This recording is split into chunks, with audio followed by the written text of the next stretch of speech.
밖에 나오면 박수 받는 목사고요. 교회에서는 박수를 못 받고. 예. 여러분들이 제 소식을 듣고 또 많은 기도를 해주셔서 너무 감사하고요. 저희 아내는 20년 동안 저희 집에서 발병하고 난 뒤에 20년 동안 같이 생을 살다가 2주 전 주일 새벽에 하나님의 부름을 받고 떠났습니다. 그래서 사실은 지금 많이 벙벙하고요. 목사님 말씀처럼 뭘 많이 준비해 주셔가지고 막 쉬게도 하고 먹게도 하고 그런데 오늘 가만히 생각해 자기가 준비도 안 했으면서 준비한 것처럼 말하더라고요. 막 하늘에 뭐 저 맑은 해를 보라 막 이러고. 가만히 생각해 아이고 자기가 준비한 것도 아닌데 자기가 준비한 것처럼 막 얘기를 뻥을 많이 치더라고요. 그래서 다니면서 아주 잘 쉬고 있습니다. 너무너무 정말 감사하고요. 제게는 와서 이렇게 쉼과 또 교제와 또 서로 나누는 대화를 통하여서 제 삶도 돌아보게 되고 그렇습니다. 사실 이 소명교회 오기 전에 굉장히 두려워 떨었습니다. 저분을 저 책 가서 보는 순간 내가 괜히 왔다. 하나님 오늘 저녁에 말씀하지 않는다. 그런 생각을 아주 강하게 했습니다. 여러분. 참 여러분 귀한 사역자와 함께 또 복음의 진리를 듣는 것은 위험한 일이지요. 그렇지 않습니까? 복음이 얼마나 무서운 건데요, 그죠? 그 복음을 매주 듣는 여러분들에게 복이 있기를 주의 이름으로 축원합니다. 적당히 듣고 은혜 받기를 주의 이름으로 축원합니다. 성령님은 우리를 너무 잘 아시기 때문에 우리에게 맞는 만큼 알려주시는 것 같아요. 그게 참 저는 신비롭습니다. 그래서 오기 전에 정말 엄청 두려워 떨었습니다. 이거 어떻게 박대영 목사님 아닌데 이거 내가 괜히 가나? 그런 생각을 많이 했고요. 그리고 사실은 막 아내가 이제 사망하고 난 뒤에 평소 안 꾸던 악몽도 꾸고 막 잠도 잘 안 오고 그러더라고요. 그래서 이게 후유증인 것보다 생각을 합니다. 그런데 제게 있어서는 20년 그렇게 아내를 돌보고 아내가 이제 하나님 부름을 받고 난 뒤에 첫 사역이 이곳이에요. 그래서 저도 하나님께 왜요? 묻고 있는데 오늘 하나 찾은 건 있습니다. 그건 알려드리면 우리 성도들이 듣고 기가 막히게 할 것 같아서 저만 가지고 있기로 하고요. 저희 교회 이름이 다드림이에요. 그런데 여러분의 교회 이름은 소명이에요. 이 두 개를 합쳐놓으면 어떻게 되는 거예요? 다 드리는 게 소명이 되는 거죠, 그렇죠? 아니면 소명이라는 것 자체가 사실은 다 드리는 것, 그것이 소명일 수도 있죠. 그래서 저는 개인적으로 제 생각은 저희 교회 입장에서 보면 지금까지 이러면 다 드림이었으니까 이제 너의 소명을 찾아라, 이런 생각을 혼자 하면서 오늘 지냈습니다.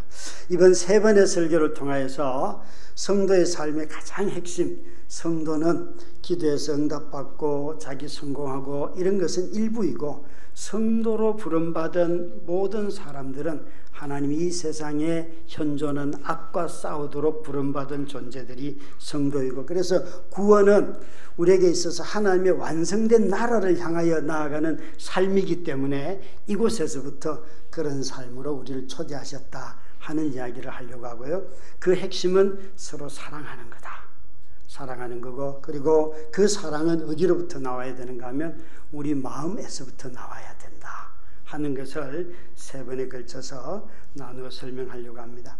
요셉의 인생을 관통하는 세 가지 중요한 단어가 있습니다. 특별히 하나님의 성품과 관련돼서 요셉의 인생에, 내지는 요셉의 성품과 관련된 중요한 세 개의 단어가 있는데, 그 첫째는 시기라는 단어예요.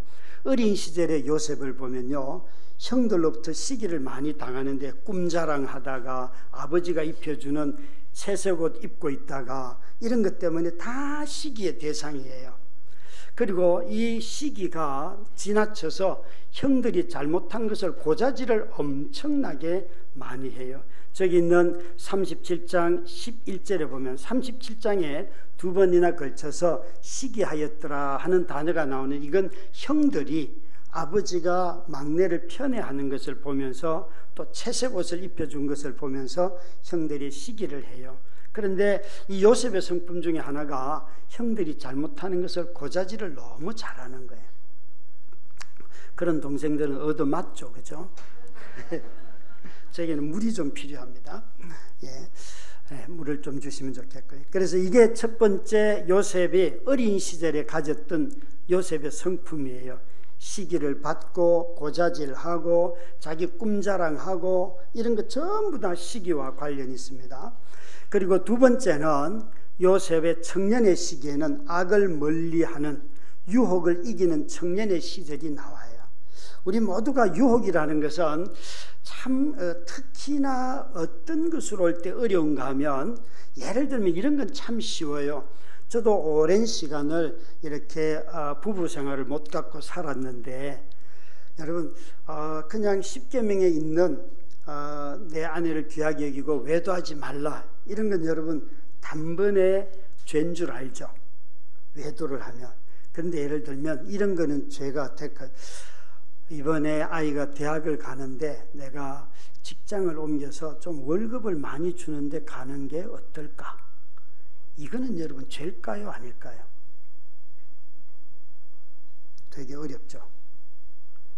그러니까 행위로 나타나는 것은 판단하기가 되게 쉬운데요, 마음에서 탐욕을 갖지 말라, 이런 것은 판단하기가 굉장히 어렵습니다. 굉장히 어렵습니다.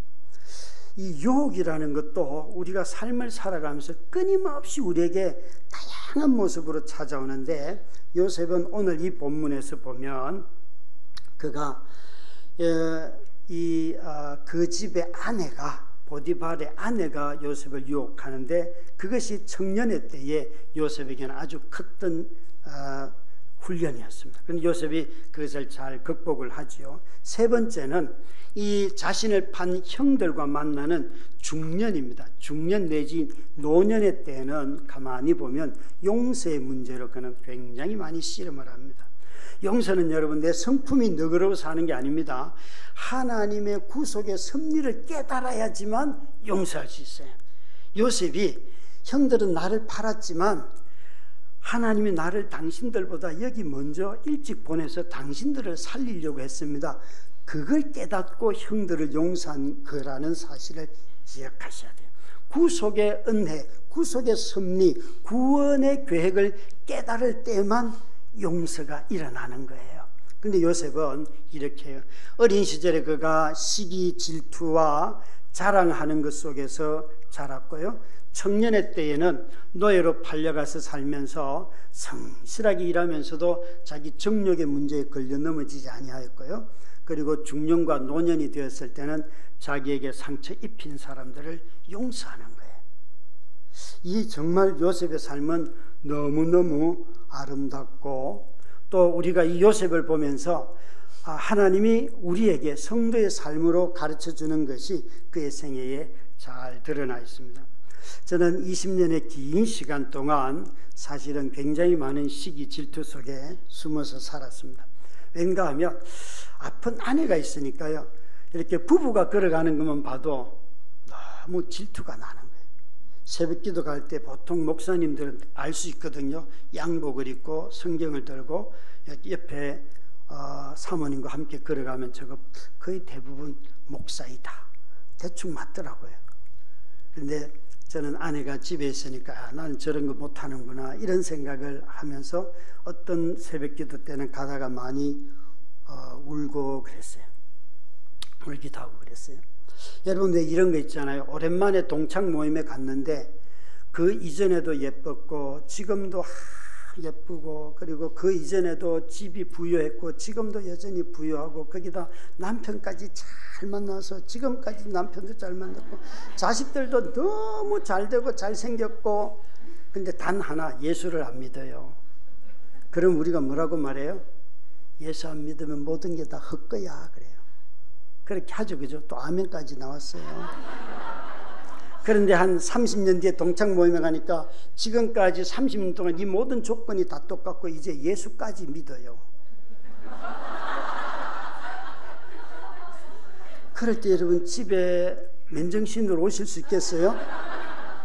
하나님한테 얼마나 삿대질을 하는지 있잖아요. 그런 거. 어떤 분이 오셔가지고 저한테 목사님이 사모님이 일어나면, 또 아니면 목사님 닉 부이치치를 보세요. 그 사람은 팔다리 사지가 없는데도 얼마나 즐겁게 사십니까? 막 이러더라고요. 아니 당신은 왜 내 아내를 팔다리 없는 사람하고 비교하나? 나는 김태희 씨하고 비교한다. 왜 자꾸 사지가 없는 사람하고 비교해서 목사님 이렇게 말하냐? 나는 멀쩡하고 건강하고 예쁜 여자하고 비교해서 그래서 기쁨을 얻고 싶다. 여러분 마음속에 시기 질투 없는 사람 있으세요? 어느 날요 저희 아파트 같은 층에 같은 학년에 우리 아들과 같은 학년에 같은 반 아이가 있었어요. 그 집에 엄마하고 아들하고 타고 저하고 우리 아들하고 넷이서 엘리베이터를 탔는데 아들이 보자마자 아빠 얘는 공부를 잘하고 나는 노는 걸 잘해. 아니, 누가 물어봤어요?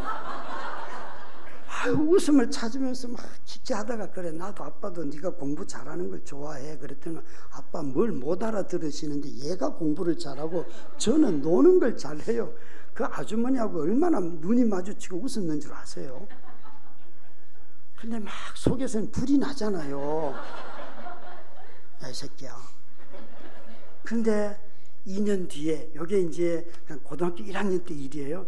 2년 뒤에 고3이 딱 끝나고 나는데 우리 아들은 딱 재수 없이 바로 대학을 갔어요. 그 집에는요 3수를 했는데 제가 대학을 어디 갔어요? 또 얘기를 안 해요. 그때 찾아오는 쾌감이 그러면 그렇지 하나님이 나를 버릴 리가 없지만 얼마나 쾌감이 넘치는지요. 그런 거 있으시죠? 없어요? 괜히 잘난 척 좀 하지 마요. 여러분 목사님 닮으면 안 돼. 그러니까 여러분 있잖아요. 저는 아내가 아프니까 나이가 어린 예를 들면 아름다운 여성을 보면 그 여성한테 막 묻죠. 야 너는 월급이 얼마냐? 네가 뭐 어떤 막 비싼 가방도 있고 좋은 차도 타고 다니고 큰 집도 있고 막 하는 일마다 잘 되는 것 같고, 근데 저는 남자로서 중년의 때가 이제 노년으로 들어갑니다. 노년이 얼마나 버겁습니까? 지금까지 살아왔으면 좀 하나님이 그런 말씀이 있으면 좋겠어요. 살수록 인생은 쉽다. 이런 게 없어요. 노년에 들어가려고 하니까 불안감이 밀려오는데요. 그죠? 근데 저 자매는 너무 모든 게 다 잘 되는 거예요. 그런 마음들이 보이지 않습니까? 누군가는 그런 인생이 잘 되는 사람만 보면 자꾸 그 사람 깎아내려요. 깎아내려요. 마치 나는 성실하게 일했는데 아무런 보상도 받지 못하는 것처럼 정말 아픈 아내로 인하여서 이런 방식의 어떤 삶이 그냥 내재되어 있더라고요. 그게 매 순간 그런 것은 아니지만 삶의 한편에서 흘러가는, 그래서 어떤 조건만 맞으면, 예를 들면 그 자매에게 어떤 어려운 일이 생기고 뭐 지금 부부관계가 문제가 많다더라 그러면 마음에서 쾌재가 이렇게, 그러면 그렇지 인생이. 그래서 뭐 그런 거 있잖아요. 왜? 예? 그런 거 있잖아요. 그러니까 우리 모두의 마음속에 사실은요 어떤 환경 속에 들어가면 우리 자신의 성품과 인격이 그대로 잘 드러나잖아요. 우리 모두는 여러분 시기심이 정말 많은 사회에 살고 있어요. 특별히 이 한국 사회는 권력에 대한 욕망이 얼마나 많은지 안 그렇습니까? 권력에 대한 욕망이 너무 커요. 너무 커요. 그리고 내 삶이 누군가와 비교해가지고 내 인생이 잘 안 풀린다는 생각을 얼마나 많이 하고 분노하는지, 분노가 가득 차 있어요. 사회적으로 성공한 사람을 보면 막 무시하고 싶고 움츠러들고 또 굴욕감을 느끼기도 하고 그런 거. 나도 좀 더 노력해서 그때 내가 조금만 잘 선택했더라면 저 정도 소유는 가질 수 있었을 터인데 막 이런 자기 어떤 생각들이 많이 가지고 있어요. 여러분, 우리가 자기 자신의 인생을 바라보는 눈이 왜곡되어 있으면 하나님을 바라보는 눈도 왜곡되어 있습니다. 그 참 희한해요. 내 자신이 내 인생을 바라보면서 이런 피해의식 가지고 자기 인생 바라보잖아요.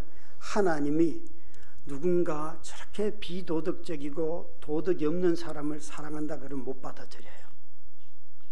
그런 하나님은 안 된다는 거예요. 그래서 이런 분들이 제일 화나는 게 뭔가 하면 하나님의 너그러움에 대해서 화를 내요. 보복하는 하나님이 너무 좋잖아요. 네. 근데 그런 하나님을 얘기하지 않으면 사람들이 막 화를 낸다니까요. 자신과 다른 사람을 원망하는 사람은요, 자신과 다른 사람을 향해 분노하는 하나님을 여러분 좋아하지 사랑의 하나님, 용서하는 하나님 경험하지를 못합니다. 경험하지를 못합니다. 이것이 우리 사회에 누군가를 대할 때 자신의 욕망이 채워지지 않기 때문에 너무나 많은 사람들을 혐오하고 분노하고 자꾸만 그들을 향해서 비난의 언어를 쏟아내는 그런 오늘 우리의 모습이에요. 우린 다 혐오와 비난이 분명히 악이라고 이야기하면서도 그 악을 버릴 마음이 별로 없어요. 그런데 이 밑바탕이 시기 질투이기 때문에 버리기가 굉장히 어려운 것입니다. 사실 우리 모두가 다 사람을 사랑하려고 할 때에 이 내 안에 내재하고 있는 이 시기 질투, 이것으로부터 벗어나지 않고는 절대 다른 사람을 있는 모습 그대로 사랑할 수가 없습니다. 전부 다 자기 자신이 기준이 되기 때문에 선한 일은 자기에게 유리하면 선한 일이고 악한 것은 자기에게 불리하면 다 악한 것이 돼요. 이렇게 되면 하나님이 말씀하시는 선한 것, 악한 것은 사라지는 거예요. 이 요셉은 그가 청년의 때에 하나님이 말씀하시는 선과 악을 구분할 줄 아는 사람이 되었어요. 그래서 오늘 이 본문의 9절에 보면 그가 이렇게 말하잖아요. 함께 읽습니다. 시작. 이 집에는 나보다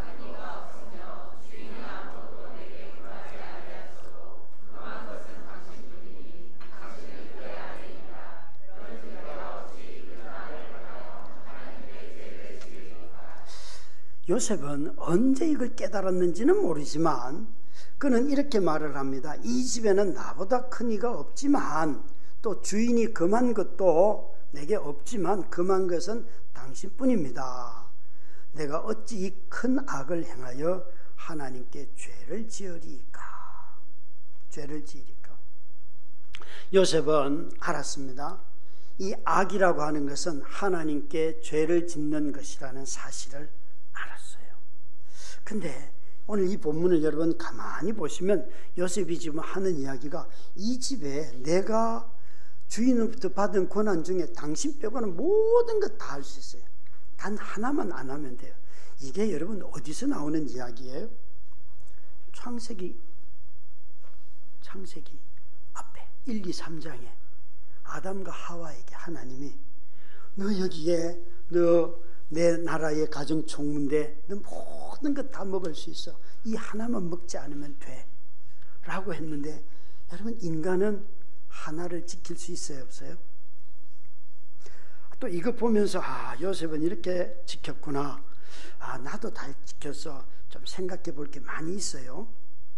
여기에요, 주인의 요셉은 주인이 허락한 것이 아니라 자기 주인이 허락하지 않은 것, 그것은 절대 하려고 하지 않았어요. 그가 이걸 가만히 생각해 보면 여러분, 요셉이 이야기를 할 때에 내가 주인에게 죄를 범할 수는 없지 않습니까? 라고 말하지 않았다는 것을 기억하셔야 돼요. 명령한 사람은 주인이 맞지만 그는 그 주인의 명령을 통해서 누구를 기억하고 있는가 하면 하나님이 나에게 이것은 악이라고 말씀하셨다는 거예요. 이게 구분이 되실 수 있겠습니까? 그러니까 이 요셉은 하나님 앞에서 죄를 짓지 않았어요. 보디발이 말한 것보다도 더 높은 기준을 가지고 있었고 더 높은 권위가 그의 삶 속에 항상 흘러가고 있어요. 자신이 할 수 있는 많은 권한을 가지고 있었어도 하지 말아야 할 것에 대해서는, 권한을 남용하는 일에 대해서는 절대 하지 않았어요.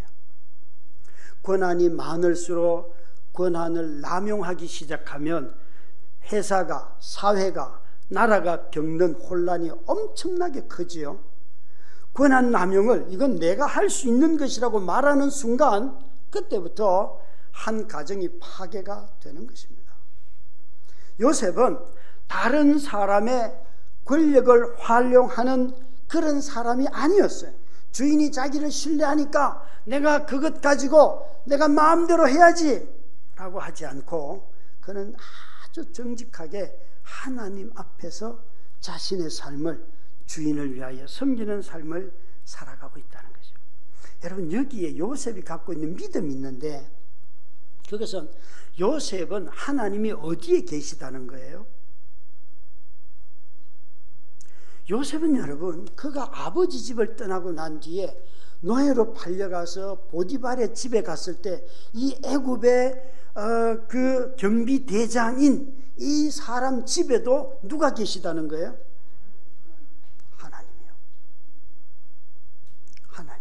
하나님이 저 약속의 땅 가나안에만, 자기 아버지 집에만 계시는 하나님이 아니라 내가 지금 노예로 잡혀와 있어도 여기에 계시는 하나님이 나와 함께 하시기 때문에 하나님이 나를 보고 계신다는 거예요. 계몽주의 이래로 하나님은 자꾸 멀리 계시는 분, 우리와 함께 하지 않는 분, 인격적으로 우리 삶 가운데 아주 친밀하게 역사하지 않는 분, 자꾸 하나님을 객관화시키려고 해요. 아니요, 여러분. 믿음의 사람들은 항상 그 하나님이 우리가 사는 곳곳에 언제나 그곳에 함께 먼저 계신다는 거예요. 여러분, 베델이라는 것은 성전이잖아요. 근데 이 베델이라는 단어를 제일 먼저 쓴 사람이 야곱이에요. 언제 그가 썼어요? 형의 분노를 피하여 도망가다가 돌을 베개하고 잠자다가, 여러분, 그가 돌을 모아서 제사를 지내고 하나님을 찾고 해서 그가 베델이 된 게 아니에요. 그냥 자기는 인생이 너무 고달프게 형이 곁에 있다가는 죽을 그 형의 엄청난 분노를 느껴서 도망가야 했어요. 그래서 잠자리도 불편하게 돌을 베개하고 잠이 들었는데 그 머리 위로, 자기가 돌 베개하고 있는 그 위로 하나님이 오르락 내리락 하는 걸 보면서 그가 눈 떴을 때 이렇게 말하잖아요. 내가 참으로 두렵도다. 하나님이 여기에 계시는 줄 몰랐다. 그리고 그가 돌을 쌓아서 성전을 기념하잖아요. 하나님의 집이라고. 저와 여러분이 어디 가서 내가 예배를 잘 드리고 그곳에서 내 정성을 쏟고 그곳에서 내가 믿음의 삶을 살았기 때문에 하나님이 계시는 것이 아니라 그분이 계시는 것을 발견하는 것이 믿음이에요. 그래서 우리는 그곳에 계시는 하나님을 발견할 때 두려워서, 그것이 가정집에 있든지 저 돌을 베개하고 밤에 잠을 혼자 자든지 그곳에서 주님의 사람으로 삶을 살아가는 거지요. 이 야곱도 그러했고 요셉도 그러했습니다. 사실 아시다시피 청년의 때의 성생활은 우리 삶에 미치는 영향력이 너무 크지요. 저희 큰딸이 독립해서 제주도 가서 독립해서 잘 살고 있는데 작년에 이러는 거, 아빠, 결혼을 하려면 이 남자가 나를 사랑하는지 안 사랑하는지 한번 같이 살아봐야 되는 거 아니야? 이게 무슨 소리냐 얘야. 막 두려움이 엄청 찾아와더라고요. 그 질문을 하길래. 그래서 제가 아주 그 충격스러운 마음을 엄청 잘 다스리면서, 그래, 너는 결혼이 뭐라고 생각하냐, 그래서 같이 살아보면 뭐를 확신할 수 있냐, 막 이런 거 잔뜩 묻고 난 뒤에, 그래서 그건 말이야, 그래, 너도 뭐 이렇게 묻더라고요. 나는 결혼을 해도 결혼식은 올리지 않고 가족들만 인사하고 살고 그리고 먼저 살아보고 이런 것이 좋을 것 같아요. 그러더라고요. 그래서 뭐 가족끼리 결혼식 올리는 건 내 100번 양보해서 할 수 있다. 그건 괜찮은데 둘이 살아보고 그 다음에 살까 말까 결정하려고 하면 그게 생각보다 상처도 많이 있고 막 뭐 복잡하고 막 그건 굉장히 많다. 막 요 정도 얘기하고 끝냈어요. 더 얘기하면 애들이 싫어하거든요. 여러분 20대들이요 이거보다 더한 얘기를 많이 해요. 그리고 난 뒤에 제주도에 우리 딸을 가르치는 목사님한테 전화해가지고 목사님 도대체 애를 어떻게 가르쳤길래 이렇게 지금 말하는 거 당신 제정신이야. 얼마나 제가 당신 그분이 싱글 자매예요. 싱글 여자 목사님. 그래서 당신은 우리 딸이 결혼하고 나중에 그 교회 장로 되기 전까지는 절대 결혼 못한다. 그러면서 막 이야기를 막 하면서 우리 딸을 어떻게 가르치는 거야 막 그랬어요. 근데 그 딸이 믿음이 잘 자라고 있어요. 요즘 아이들이요 청년의 때에 성관계 갖는 것은 아주 일반적이에요. 제가요 이 이야기를 우리 청년들에게 야 우리 딸이 이런 얘기 하던데 너희들 어떻게 생각하냐? 목사님 그거 가지고 뭘 그래요? 그러니까 아이들이요 취사 선택을 이것 할 수 있다고 생각해요. 그래서 교회 안에서 열심히 하는 친구들 사이에 막 이런 성적인 문제들이 생겨서 가족끼리 막 싸우고 막 그래요. 그것 여러분 조정하기가 굉장히 어렵습니다. 여러분 성적인 자기 욕망이 성적인 것에 사로잡히면 남을 사랑할 수 있어요 없어요? 여러분 포르노와 부부 성의 차이가 뭔가 하면 자기 욕망을 채우기 위해서 성관계를 갖는 것은 다 포르노예요. 성도 상대방 배우자를 섬기기 위한 것이고 배우자라고 하는 제한적인 범위 안에서 쓰는 거잖아요. 그렇죠? 섬길 마음이 없이 자기 욕망을 채우는 모든 것은 포르노예요.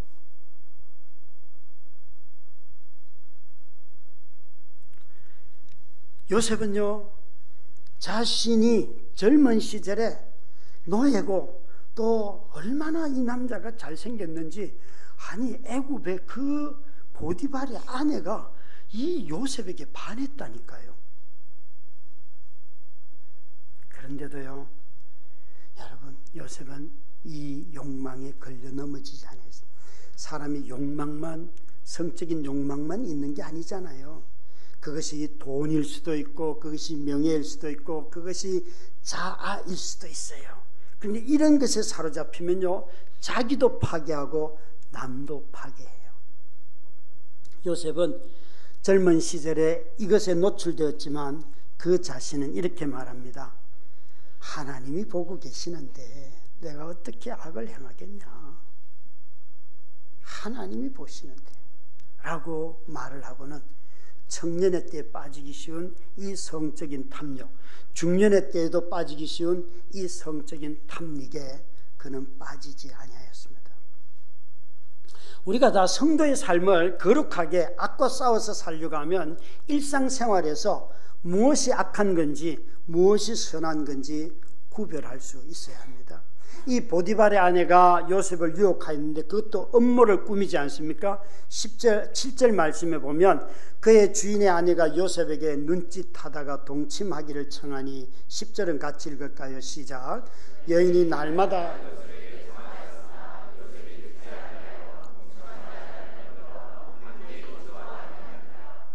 여기에 이 여인이 날마다 요셉에게 차였으나 일하러 가고 싶었겠어요? 안 가고 싶었겠어요? 차라리 도망가지. 근데 요셉은 날마다 그곳에 들어가지만 날마다 싸웠어요.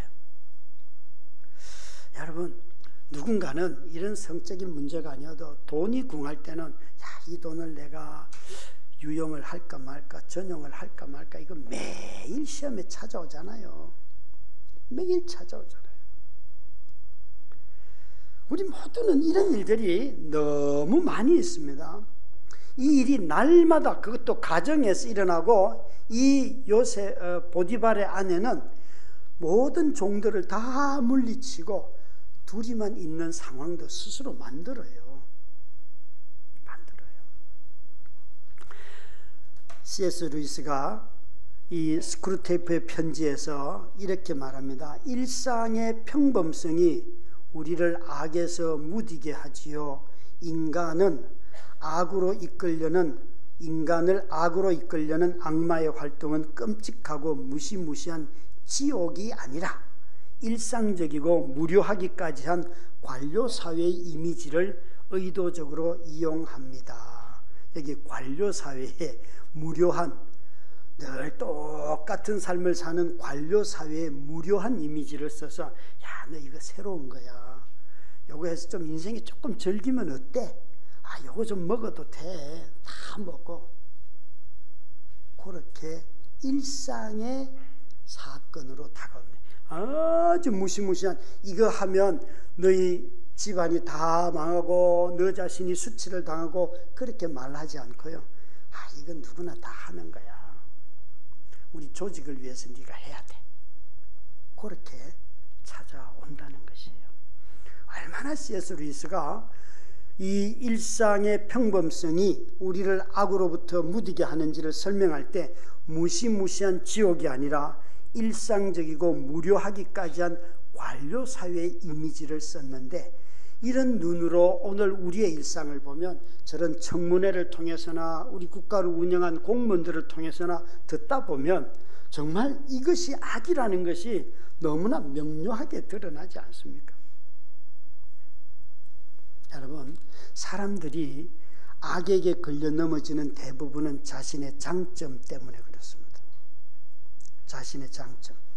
성경을 읽다 보면 용모가 빼어난 사람들이 몇 명 나오는데 그 대표적인 인물이 요셉이고, 두 번째 누구예요? 사울이고, 세 번째는 다윗의 아들 압살롬이에요. 저희 교회 싱글 전도사님이 제가 38살 때 그분 38의 교회 개척을 해서 만나게 되었는데, 만날 때 싱글인 거예요. 그 전도사님 결혼 조건이 뭐예요? 첫 인터뷰에서 그러니까 압살롬의 외모, 다윗의 영성, 그 다음에 솔로몬의 부, 보아스의 성품. 제가요 1초도 주저하지 않고 영생독신이라, 그 저주가 안 풀려가지고 지금까지 그분은 독신으로 살고 계셔요. 그래서 한 10년 교회 사역하고 떠날 때 이제 성도들 앞에 인사할 때 전도사님 이 4가지 중에 뭐가 남았는지, 뭐가 남았어요? 그러니까 여러분들 맞춰보세요. 이 전도사님이 딱 하나만 말했는데 다윗의 영성, 솔로몬의 부, 압살롬의 외모, 보아스의 성품, 이 4가지 중에 뭐가 남았을까요?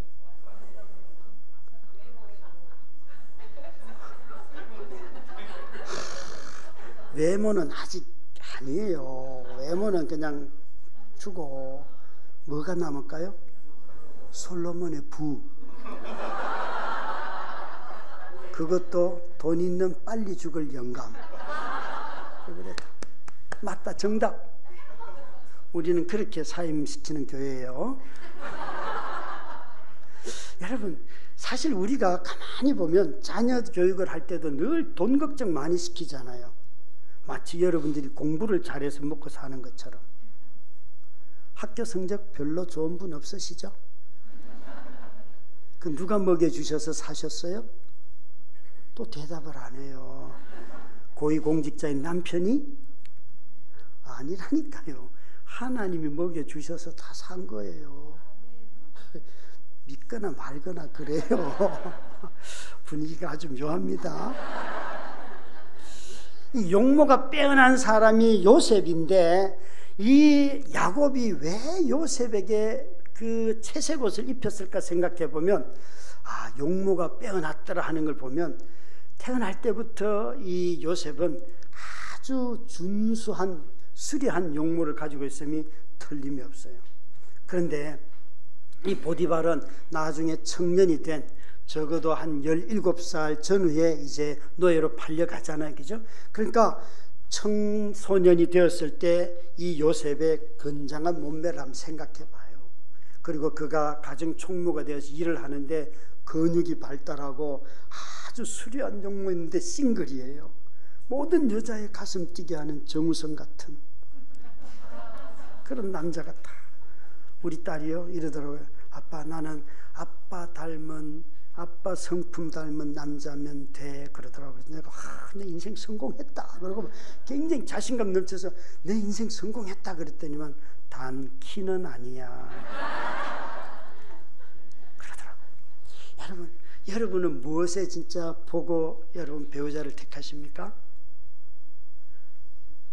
여러분 또 말을 안 하시네. 여러분 제가 보니까 박대영 목사님은 사모님을 외모로 취했을까요? 안 취했을까요?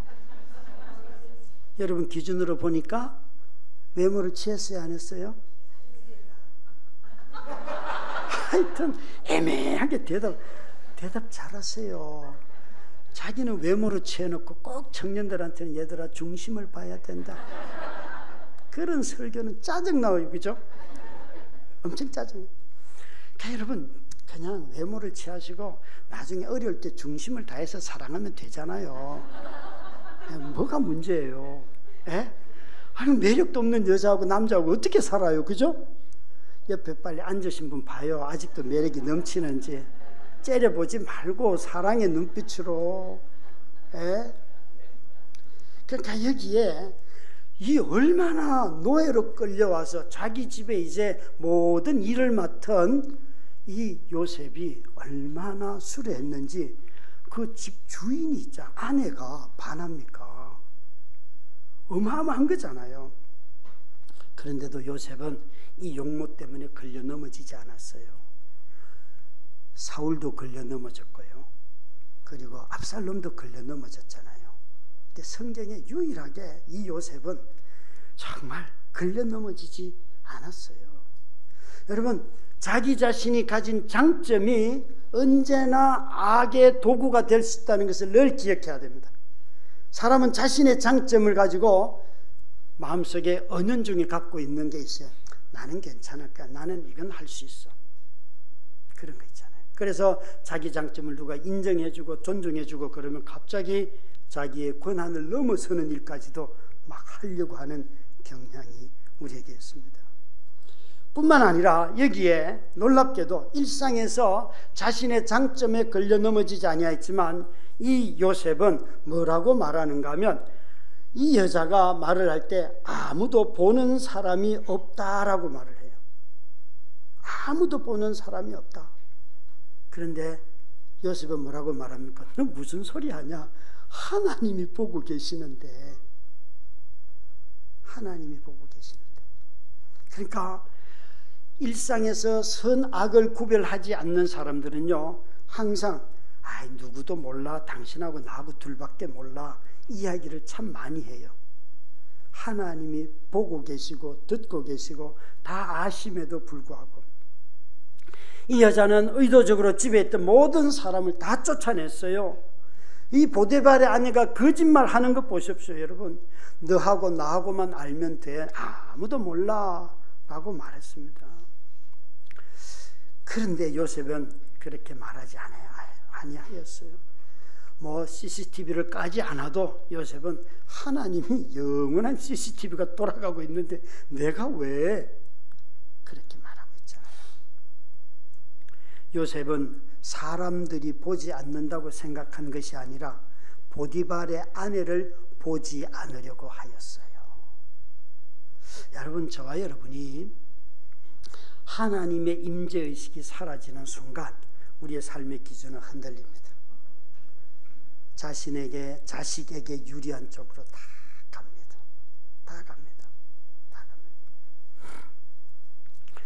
이 요셉은 그가 노예로 팔려와서 보디발의 집에 모든 전권을, 아내를 제외한 모든 일을 맡은 가정 총무가 되었잖아요.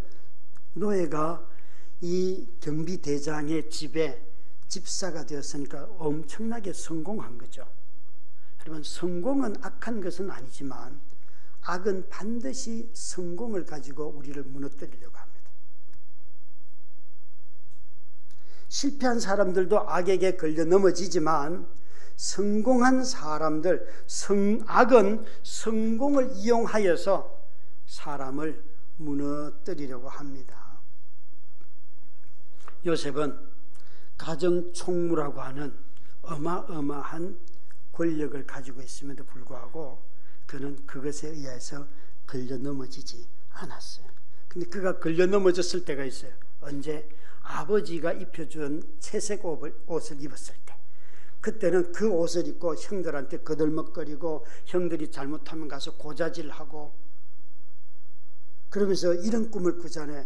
자기에게 절하는 형들의 그 볕단 이야기. 이걸 하면서 형들이 나한테 절하던데 이게 다 뭐예요? 자기가 입은 옷을 가지고 지금 형들을 놀리고 형들을 무시하고 조롱하고 그렇게 한 거예요. 그러니까 여러분, 그렇게 자신이 특권의식에 사로잡혔던 어린 시절에는 또 아버지의 총애를 등에 업고 형들을 완전히 무시하고 아버지의 절대적인 지지가 있었기 때문에 그는 형제의 우애도 버렸는데 오히려 형들이 그를 버려버리잖아요. 강제적으로 그 옷을 벗겨버렸잖아요.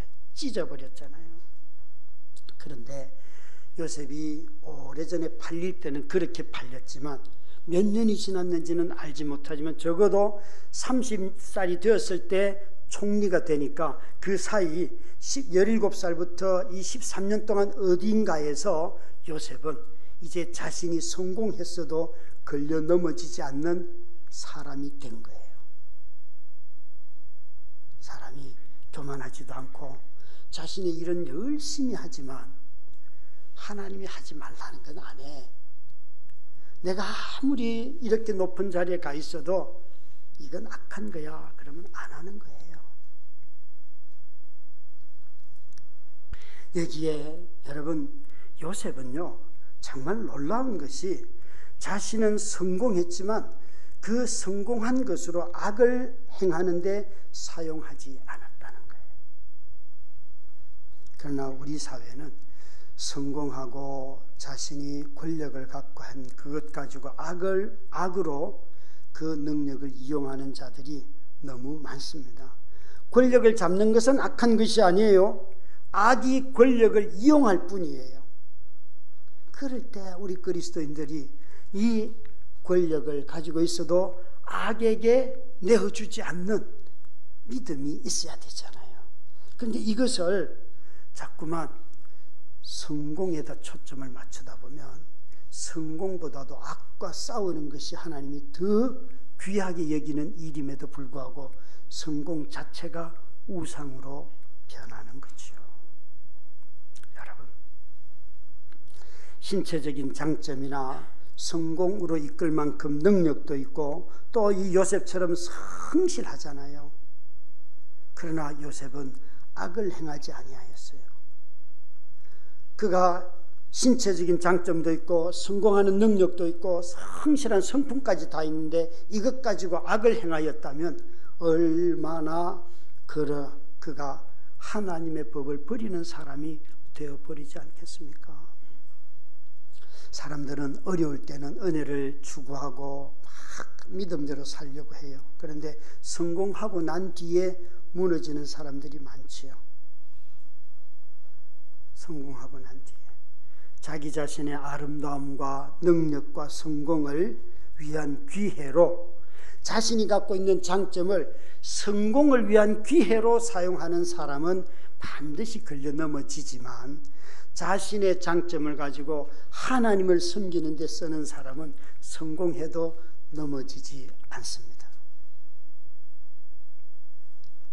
왠가 하면 악을 또 하나님이 원하시는 선한 것이 무엇인지 분별할 수 있기 때문에 그렇습니다. 놀랍게도 요셉은 이 악과 싸우기 위해서 자신의 성공을 버렸습니다. 그렇죠? 요셉이 그 유혹하는 보디발의 아내의 유혹을 뿌리치자 요셉은 그만 그 다음에 감옥에 갔어요.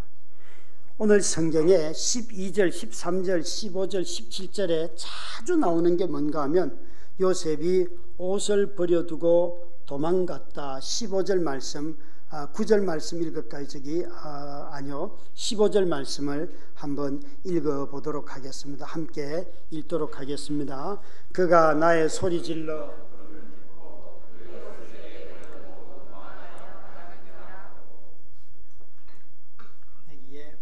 그가 그의 옷을 내게 버려두고 도망하여 나갔다. 이 채색 옷, 이전에는 채색 옷이 벗겨졌어요. 형들에 의해 강제적으로. 그런데 지금 가정 총무가 된 자신의 신분을 나타내는 옷을 입고 있었는데 그 옷을 입어야지 요셉이 이 가정의 최고의 책임자라는 것이 드러나는 그런 옷이에요. 그런데 이 여자가 유혹할 때 그가 무엇을 벗었다고요? 이 옷을 벗어두고 도망갔다는 거예요. 아버지의 집에서는 강제적으로 옷이 벗겨졌지만 이제는 자기가 자원해서 옷을 벗고 도망을 갑니다. 다시 말하면 자신이 성공한 것을 다 내려놓고 나는 악은 행할 수 없습니다 라고 말하고 도망갔다는 거예요. 여러분, 악과는 싸울 때에 느슨하게 싸울 수 없습니다. 악은요, 우리의 생명까지도 요구할 때가 있습니다. 재산뿐만 아니라 정말 때로는 악은요, 우리 자녀들의 목숨까지도 요구할 때가 있습니다. 악은요, 내가 평생 이룬 성실하게 쌓아올린 모든 것을 다 빼앗기면서 싸워야 할 때도 있습니다. 이 악은 절대 나긋나긋한 게 아닙니다. 악과 싸우려고 하면 명예도 잃어야 할 수 있고요, 자신의 지금까지의 모든 업적을 다 잃어버릴 수 있습니다. 그래서 믿음은 믿음대로 삶을 살면 우리 삶을 믿음은 위태하게 할 수 있습니다. 언제나 성공을 보장하지 않습니다. 믿음은 우리 삶에 원하지 않는 것들을 갖다 던져줍니다. 제가 교회를 개척할 때 하나님이 이사야서 43장 1절부터 5절에 있는 말씀, 네가 물 가운데 불 가운데 지나갈 때 내가 너와 함께 할 것이며 너의 백성이 나를 찬송하게 할 것이다. 그 말씀을 주셨어요. 얼마나 좋습니까? 나와 함께 할 것이고 너무 기뻤다고요. 하나님 나와 함께 하시는구나. 그런데 개척하고 난 뒤에 3개월 뒤에 아내가 쓰러지고 4년 뒤에 제가 간병을 잘못해서 전기 찜질기를 다리에 올려줬는데 그게 불이 나가지고 안에 다리를 잃게 돼요. 태워서 살아있는 생사를 태운 거예요. 그리고 수술하는 날 그 여의도에 있는 그 한강 성심병원 그 화상 환자들을 잘 다루는 그 병원에서 수술하는 날 그 성당에 가서 성경책을 딱 폈는데 하필 이사야서 43장 딱 펴졌어요. 거기에 물 가운데 불 가운데 지나갈 때에 내가 너와 함께 할 것이며, 그걸 딱 읽자마자 성경을 집어서 벽에다 던지면서 나한테 아내 목숨이 붙어 있으니까 살았다고 하나님 말하지 마. 내가 언제 이런 거 원했어? 그런 마음의 분노. 그러니까 하나님이 함께 하시는데 안에 다 태워서 다리를 잃는 순간 뭐 다른 사람을 보내주시든지, 교회에서 작정기도 하다가 그런 일이 벌어졌거든요. 아무도 오지 않았어요. 그러니까 그 하나님에 대한 서운함이요 얼마나 깊은지. 근데 거기 쓰인 단어 내가 너와 함께 할 것이며, 이게 하나님의 이름 임마누엘이잖아요. 여러분, 임마누엘이 나와 있는 모든 이름을 다 찾아보시면요, 대표적으로 시편 23편 4절에 네가 사망의 음침한 골짜기를 지나갈 때 내가 너와 함께 할 것이며 주의 지팡이와 막대기로 너를 안위하리라. 내가 너와 함께 하리라. 그게 임마누엘이잖아요. 임마누엘 하나님은 항상 죄인인 우리와 함께 하시는, 우리 생각에는 구덩이에 빠졌으면 빨리 건져주고, 그죠? 그런 하나님을 생각하는데 하나님은 항상 우리와 함께 하시는 분이라는 거예요. 다니엘이 사자굴에 빠졌을 때 밤에 여러분 사자하고 같이 있는다는 건 정말, 그 천사가 뭐만 묶었어요? 입을 꽁꽁 묶었잖아요. 그래서 다니엘이 사자굴에서 사자에게 먹히지 않은데 이 발톱은 묶였을까요? 안 묶였을까요? 네? 사자의 네 발의 발톱. 야, 여러분, 사자가 옆에서 있다는 것 자체가 얼마나 공포스러워요. 빨리 꺼내주면 될 텐데 하나님이 내가 사자 입 막고 있다, 발도 막고 있다, 다니엘아 걱정하지 말라. 그러면 여러분 사자 옆에 있으면 여러분은 평화로다 하는 나올까요? 안 나올까요? 웬만한 담력이 아니고서는 거기서 평화 얘기 못하고요. 하나님이 붙잡고 있다 그래도 막 저놈이 어떻게 하면 이러지 않겠어요. 그러니까 임마누엘 하나님은요, 항상 우리가 삶이 어려운 그 자리에 있을 때 우리와 가장 가까이 계시는 분이에요. 시편 23편에 보면 하나님이 우리를 먹을 것이 없고 마실 물이 없을 때는 앞에 서서 인도하시고, 그리고 그분이 이제 삶을 살아보니까 주의 인자와 성실과 자비가 무궁하심으로 내가 여호와의 집에 영원히 가리라. 그럴 때는 그분이 어디에서 계세요? 내 뒤에서 정녕 나를 따르리니. 그런데 가장 가까이 있는 함께 있을 때는 언제예요? 네가 사망의 음침한 골짜기를 갈 때에는 내가 너와 함께한다. 여러분, 믿음의 사람들은 삶이 어려울 때에 하나님 왜 나를 버렸어요? 그 얘기를 하다가도 시간이 지나고 어떤 과정들을 거쳐가면 하나님이 가장 나와 가까이 계시는가, 내 이야기를 다 듣고 계셨구나, 나와 함께 하셨구나. 찬송가 445장 태산을 넘어 험곡에 가도 빛 가운데로 걸어가면, 그 2절에 보면 캄캄한 밤에 다닐지라도, 그 찬송 시작하는데 여러분, 제 아내는 눈도 뜨지 못하고 말도 못하고 그냥 평생 사지가 굳어서 저렇게 20년을 살다가 하나님 앞에 부름받았거든요. 어느 날 캄캄한 밤에, 그런데 이 아내는 눈을 떠본 적이 없기 때문에 20년 동안 그 캄캄한 시야 속에서 캄캄한 밤에 다닐지라도 주께서 길 계시니 라는 그 찬송 구절을 읽으면서, 여보, 당신이 빛은 볼 수 없어도 진리신 그분이 당신 안에 있기 때문에 당신 여전히 하나님 바라보면 돼. 당신이 하나님 앞에 막 나아가려고 애쓰지 않아도 돼. 왠가 하면 그분이 우리에게 오시는 분이기 때문에. 당신이 수고하고 열심을 내고 뭘 해서 하나님이 기뻐하는 게 아니라, 그거 할 수 없는 당신이 그분만 바라보고만 있어도 하나님은 당신에게 오셔. 여러분, 이 요셉은요, 자신이 믿음을 지킴으로 말미암아 그동안 쌓아왔던 모든 신뢰도 다 잃고 성공도 다 잃고 사랑을 더 인정받았던 것 다 잃게 되었습니다. 벌거벗은 요셉이 믿음의 사람인 것입니다. 그는 악과 싸우기 위해서 자신의 평생 노력해서 얻었던 모든 성공을 다 버리고 죄수가 되었던 것입니다. 악은 우리가 입은 자연스러운 옷마저도 벗겨버립니다.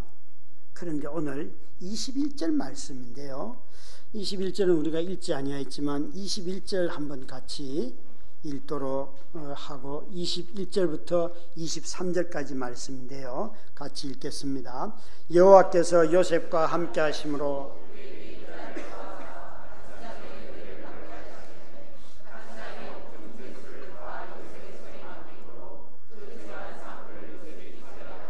간수장은 그의 손에서,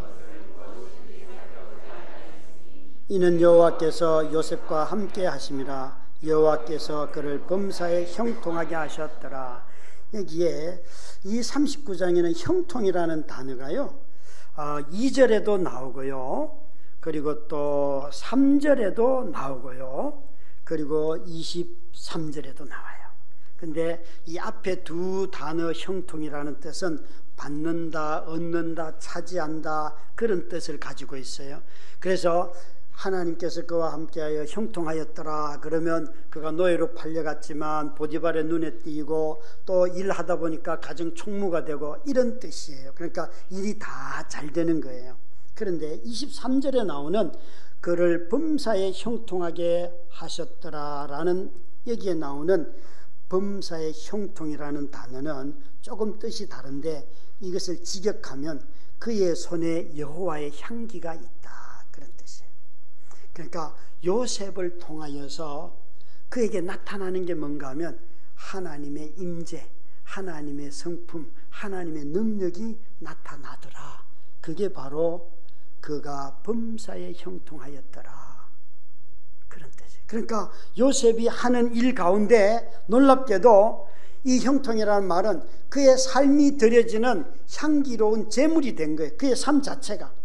마치 빌립보서 4장 19절 20절에 보면, 바울이 18절부터 그 20절에 보면 빌립보 성도들이 자기에게 그 선교 헌금을 보내주었을 때 이렇게 말하죠. 나는 너희들이 보내주기 전에도 있었어. 그런데 너희들이 보낸 이것은 너희들의 삶의 향기이기 때문에, 하나님을 기쁘시게 하는 삶의 향기이기 때문에 나는 너무 기쁘다. 그렇게 말을 해요. 여러분, 하나님 앞에 우리 자신들이 무엇을 할 때 이 향기가 나는가 하면, 악과 싸우는 성도는 이 향기가 나옵니다. 여호와의 자비하심, 하나님의 은혜. 야, 저 사람 죽을 것 같은데 안 죽어. 아, 저 사람 아무것도 없는 것 같은데 뭘 너그럽게 막 베풀어. 그런 모습이 이 속에 있는 것이. 그래서 요셉은 자신의 삶이 향기로운 제물이 되었어요. 그는 향기로운 사람이 되었어요. 그에게 어떤 향수를 뿌리고 이런 게 아니에요. 어디서 나는 최고 좋은 옷을 입었다는 뜻이 아니에요. 그의 얼굴에, 그의 성품에, 그의 말에, 그의 행동에 하나님의 자비하심이 흘러가는 통로가 되었다는 것이에요. 요셉은 그의 인생에 늘 문제를 일으키던 사람이었어요.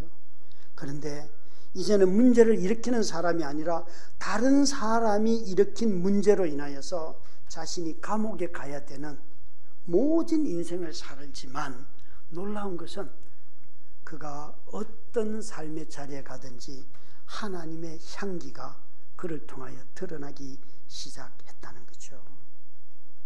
사랑하는 성도 여러분, 어떻게 17살의 이 사춘기 청소년이 노예로 잡혀가서 그 분노를 이겼을까요? 그 억울함을 어떻게 이겼을까요? 정말, 아니, 요셉이라고 한순간에 하나님이 성령의 불로 임하여서 그의 감정을 다 찢어주시고 그런 게 아니잖아요. 정말 그가 얼마나 씨름했을까 하면 생각을 해보세요. 그런데 그가 그 과정들을 다 거치면서 점점 하나님이 함께하는 사람이 되어가잖아요. 팀 켈러 목사님이 쓰신 책 중에 고난을 낭비하지 마세요, 그런 챕터의 문장이 있습니다. 고난과 아픔은 누구나 겪어야 하는 것이고, 고난을 통과하는 사람은 같은 상태의 사람으로 두지 않는다.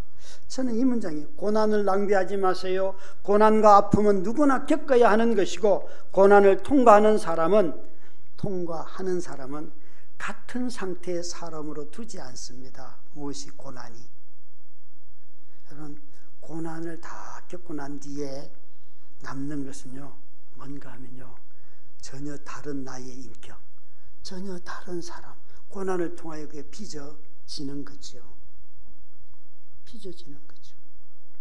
고난을 자기 능력으로 자수성가해서 극복한 사람들은 이런 성품이 형성되지 않습니다. 그런데 고난을 통하여 전혀 다른 사람으로 빚어진 사람들은 누군가 고난을 당하는 사람을 보면, 아이고, 당신 기도 더 하면 될 거야, 그렇게 말하지 않고 물어요. 어떻게 권사님은, 집사님은 그걸 그렇게 이겨냈어요? 그러면 나도 몰라. 나도 우왕좌왕 하다 보니까 그분이 나를 이렇게 만들었어. 나도 몰라. 라고 말을 해요. 왜요? 하나님의 긍휼과 자비 속에 자신이 살아왔기 때문에. 자신이 행한 게 없다는 게 아니에요. 행하였지만 그것이 결정적인 이유가 아니라 그것보다도 더 큰 하나님의 자비가 항상 붙어있기 때문에. 여러분, 이스라엘 백성들이 광야 생활할 때에 10번이나 하나님을 시험했다고 하잖아요. 그죠? 그 10번, 그게 가만히 성경의 흐름을 보면 27개월 만에 10번이잖아요. 40년 동안에 10번이 아니잖아요. 27개월 만에 10번이면 성품 괜찮은 거 아니에요?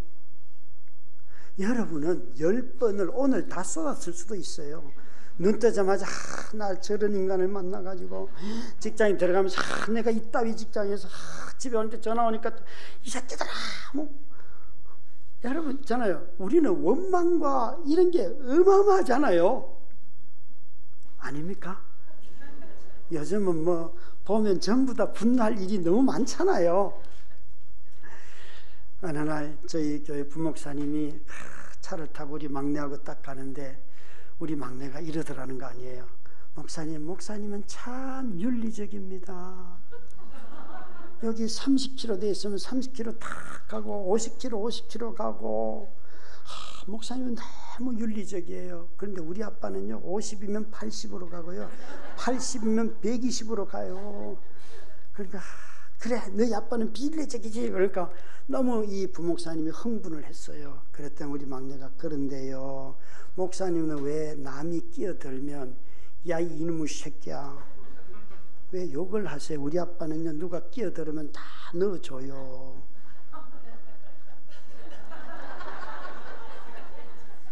누가 괜찮은 거예요?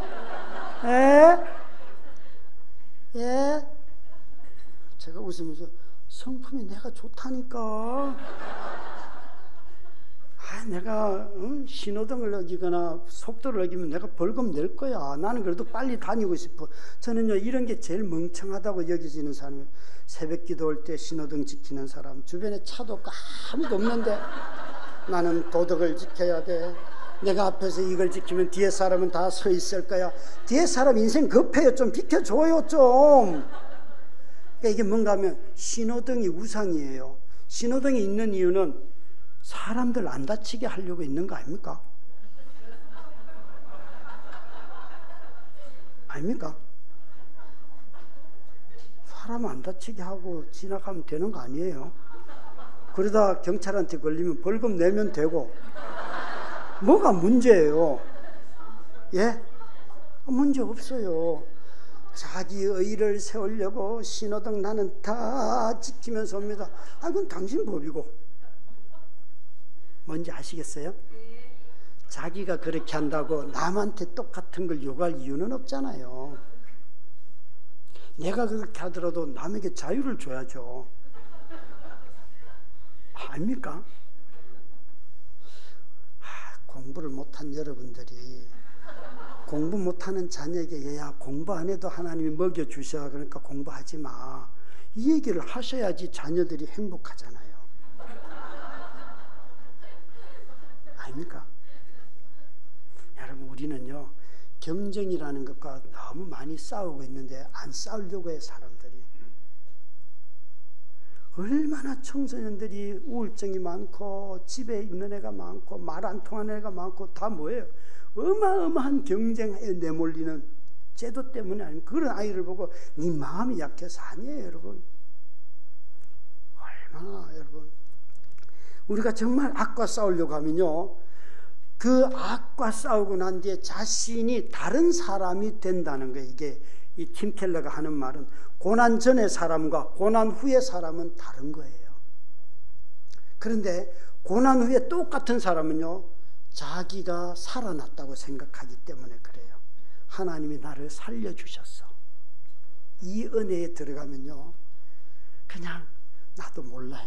그냥 나는 못된 짓 하고 나는 하나님이 미워요 그랬는데도 하나님이 나를 사랑해 주셨고, 로마서 5장 8절 말씀해 보면 우리가 죄인 되었을 때도 하나님께서 우리를 사랑하셔서 그 그리스도 안에서 우리에게 자기의 사랑을 확정하셨느니라 그렇게 하시잖아요. 여러분 우리가 힘들고 어려울 때 기억할 것은 내가 하나님께 원망하지 않아야지가 아니라 내가 원수이고 내가 악인이고 그분을 모를 때에도 나를 위하여 그분이 죽으셨잖아요. 그 어마어마한 사랑의 베이스가 내게 있잖아요. 내가 삶이 힘들어서 하나님 왜 이따위로 일을 해요? 막 하나님한테 막 쌍욕도 하고 그러면요 하나님 뭐라고 하실 것 같아요? 아니요 여러분, 하나님께 욕을 하는 순간 은혜가 어마어마하게 임해가지고요 정말 그런 게 있어요. 한번 해봐요. 인생이 어려운 분들 하나님한테 한번 욕 좀 해봐요. 그러면 어차피 하나님 욕 많이 먹어요. 근데요 하나님의 자비는요 내가 하는 어떤 악함이든 선함이든 그것보다 훨씬 커요. 훨씬 커요. 악은 우리의 모든 성공을 빼앗아갈 만큼 큰 힘이 있어요. 악은 힘이 없는 게 아니에요. 악은 권세예요. 그래서 세상을 이용해서 우리 선한 사람들을, 경건한 사람들을 해하지요. 심지어 악은요, 세상도 줄 수 있을 만큼 큰 능력을 가지고 있어요. 그런데 악은요, 반드시 악취가 나는데 자비가 없어요. 악에게 자비를 기대하시면 안 됩니다. 자비는 오직 하나님에게만 있어요. 악은요, 반드시 주는 것 같은데 더 많은 걸 빼앗아 가고요, 하나님은 안 주시는 것 같은데 더 많은 걸 주시는 분이 하나님이세요. 요셉은 자신의 삶에서 이 보디발의 아내와 동침하지 않았어요. 만약 그가 동침했다면 보디발에게 죽었겠죠. 악은 여러분 반드시 생명을 죽입니다. 악은요, 생명을 못 죽이면 반드시 고난을 줍니다. 그러나 하나님은 그 고난 가운데 있는 악을 범하지 않은 이 요셉을 살리시고, 그를 통하여 요셉만 살리는 것이 아니라 자기 형제 자매를 살리고 민족을 살리지 않습니까? 애굽을 살리지 않습니까? 하나님은 그런 분이에요. 그런 분이에요.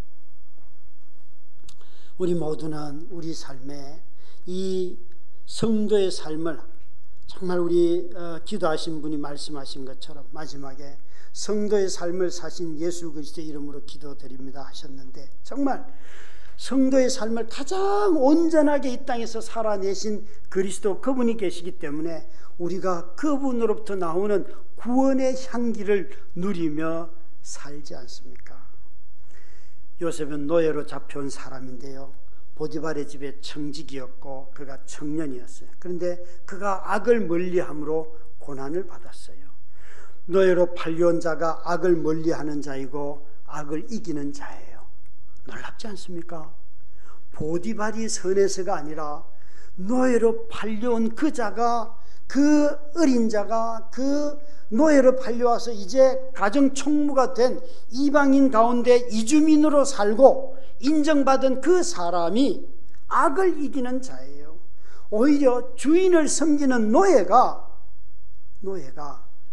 강한 자를 보호해요. 주인의 가정을 보호하고 있어요. 성도는 악과 싸울 수 있는 능력이 있는 존재들입니다. 성령이 우리 안에 내주하시고 하나님이 그리스도 안에서 이미 악을 소멸케 하셨고 그 악의 힘을 무력화시켰기 때문에 저와 여러분은 악과 싸울 수 있는 힘을 가진 사람들이에요. 오늘 한국교회가 어려운 이유는 저는 돈이 없어서도 아니고요, 훌륭한 사람이 없어서도 아니고요, 권력이 가진 사람이 부족해서도 아니고요, 성도의 삶 가운데 악과 싸워야 한다는 것을 잘 말하지 않고 가르치지 않는 것 때문에 자꾸만 성도의 삶을 기도해서 이익을 얻고 부동산 더 키우고 이런 데만 자꾸 쓰는 그런 성도의 삶의 가르침이 너무 많은 거예요. 성공이 성도의 향기가 아닙니다. 악과 싸우다가 실패해도 그 속에 성도의 향기가 스며 나옵니다. 질문하는 신학이라고 하는 두꺼운 신학책을 쓰신 우리 김진혁 교수님이 오늘 한국교회가 이렇게 무너졌다고 말씀하시면서 저런 문장을 쓰셨어요. 한번 읽어보실래요? 시작. 주관적 희노애락 감정에 중독된 일반인, 폭력과 부정의에 길든 조직의 문화, 경쟁과 약육강식 원리에 잠식된 종교, 학문으로 권력과 재물에 봉사하는 지성인, 무책임한 경제와 도덕적 불감증에 빠진 정치, 이 모두가 우리의 삶의 일부가 되어버렸다. 여러분 참 지혜로운 권면.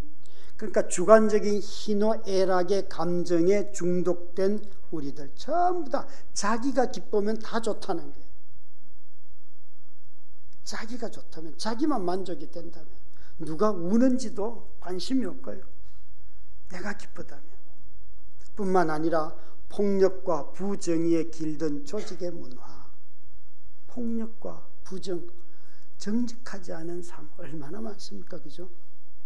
여러분, 이렇게 청문회를 보면서 정직하게 누가 말하는 사람 찾기가 얼마나 어려운지, 그 정직하게만 말을 하면 다 용서가 되지 않습니까?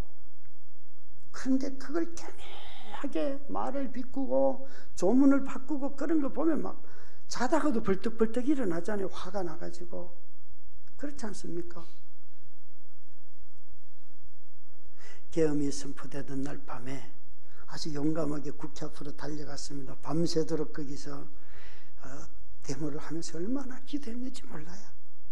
한 4,5천 명의 사람들하고 함께, 그리고 많은 시민들이 그 이유에 저항을 했기 때문에 정말 이 바르게 간다는 것은 무슨 조직을 바꾸기 전에 사람의 양심의 정직함으로부터 오지 않습니까? 이 그리스도인들이 정직하기만 하면 국회의원들 그 얼마나 많은 사람들이 그리스도인들이라는데 왜 이렇게 돼요? 자신들의 조직의 문화에 빠져들었기 때문에. 너무 안타까운 거잖아요. 너무 안타깝지 않습니까? 여기에 경쟁과 약육강식 원리에 잠식된 종교, 병들고 아프고 가난하고 또 그런 사람들이 오지 못하는 교회, 교회에서도 계속해서 성공한 사람들의 얘기만 잔뜩 얘기하지 실패한 사람들의 이야기를 통해서 온 성도들이 그들을 보듬어 주지 않는 교회, 이게 얼마나 많습니까? 학문으로 권력과 재물에 봉사하는 지성인들, 정말 지식파리들 있다는 거죠. 저는 제가 교회를 20년 하고 난 뒤에 안에 쓰러지고 난 뒤에 나는 교회를 안 하려고 했는데 왜 이렇게 됐을까 했는데요. 어느 날 당회, 연말 당회를 하면서 장로님에게 나름대로 약간 프라이드가 있어서 제가 잘한 척 한번 내숭 떨려고, 장로님들 내가 하는 일도 별로 없는데 왜 자꾸 성도들을 붙여주셔가지고 교회가 되게 하시는지 모르겠어요. 그랬더니만 우리 장로님, 그 초대 장로님 한 분이, 목사님 그거요 사모님 때문이에요 이러시는 거예요. 그래서 제가 사모님이 뭘 하시는데요 그랬더니만, 그때는 제가 아내 쓰러지고 11년 동안은 매주일 아내를 이동 침대를 실을 수 있는 봉고차를 개조를 해가지고 아내를 태우고 교회 가서 같이 예배했어요. 저 뒤에 아내가 늘 와서 예배를 했어요. 말도 못하고 눈 감고 이동 침대 위에서 막 석션을 하면서 그렇게 이제 뒤에 있거든요. 이렇게 말씀하시는 거예요. 목사님, 사모님이 뒤에서 예배 같이 드리는 모습을 보면 이 교회는 사람은 안 버리겠구나 하는 확신이 듭니다. 사람은 안 버리겠구나. 여러분, 참 돈 때문에 사람 버리기 쉽죠, 그죠? 얼마나 사람에게 매정한지. 우리 사회에 곳곳에서 사람을 너무 함부로 대하는 일들이 너무 많지 않습니까? 여러분, 이 요셉의 삶을 보면 마지막 50장 20절에 요셉은 이렇게 말을 합니다. 같이 읽습니다. 당신들은 나를 해하려 하였으나 하나님은 그것을 선으로 바꾸사 오늘과 같이 많은 백성의 생명을 구원하게 하려 하셨나니. 여기에 여러분, 피해자였던 요셉이 정말 형들을 향한 가해자가 된 게 성공이 아니죠. 피해자였던 요셉이 가해자가 되는 것이 성공이 아니라 피해자였던 요셉이 형들을 용서하고 화해자가 되고 그들을 양육하는 자가 된 것이 진정한 복음이잖아요. 근데 우리는 피해자가 가해자가 되는 것을 성공이라고 가르쳤어요. 그렇게 하면 또 다른 폭력만 난무할 뿐이에요. 그러나 요셉은 하나님이 나를 용서했고 당신들을 용서했고 이제는 당신을 돌보라고 해요. 이 피해자가 가해자가 되는 것이 아니라 화해자가 될 때 하나님의 구원의 계획을, 그 섭리를 수용하고 사람들을 용서하고 오히려 그들을 살리는 생명을 구원하는 자가 되는 것입니다. 여러분, 악과 싸우면 내가 손해를 입지만, 그러나 악과 싸우는 사람은 반드시 그가 화해자가 되어서 생명을 구원하는 자가 되는 것입니다. 한국교회가 다시 회복되는 길은 다른 방법 없습니다. 이것만이 한국교회가 진정으로 복음적으로 부흥하는 교회들이 될 것입니다. 우리 모두가 다 마음속에 정말 이 화해자로 나타나는 구원자가 되어서 여러분들이 이곳에서도 그렇게 살았고, 앞으로 교회를 옮겨서 교회를 새로 짓고 하는 그곳에서도 정말 화해자가 되어서 살며 생명을 구원하는 놀라운 교회가 되기를 주의 이름으로 축원합니다. 아버지 하나님, 주께서 만드신 그 아름다운 세상을 파괴한 죄와 악과 싸우도록 우리를 불러주셨사오니, 주여, 주의 백성들이 그 하나님의 온전한 나라를 소망하며 매일매일 우리의 가정에서, 우리의 직장에서, 우리의 나라 속에서 이 모든 것들과 싸우는 우리들이 되게 하여 주시옵소서. 그래서 주님, 피해자가 가해자가 되는 것이 꿈이 아니라 화해자가 되어서 생명이 흘러가는 구원의 역사가 소명교회를 통하여서 이루어지게 하여 주시옵소서. 지금은 우리 주 예수 그리스도의 은혜와 하나님 아버지의 무한하신 사랑과 성령님의 교통교제하심이 25년 가을 사경회를 통하여 말씀을 듣고 마음에 다짐하며 성령의 도우심을 따라 살아가기로 마음에 작정한 모든 성도들 머리 위에 영원히 함께 하시기를 간절히 축원하옵나이다.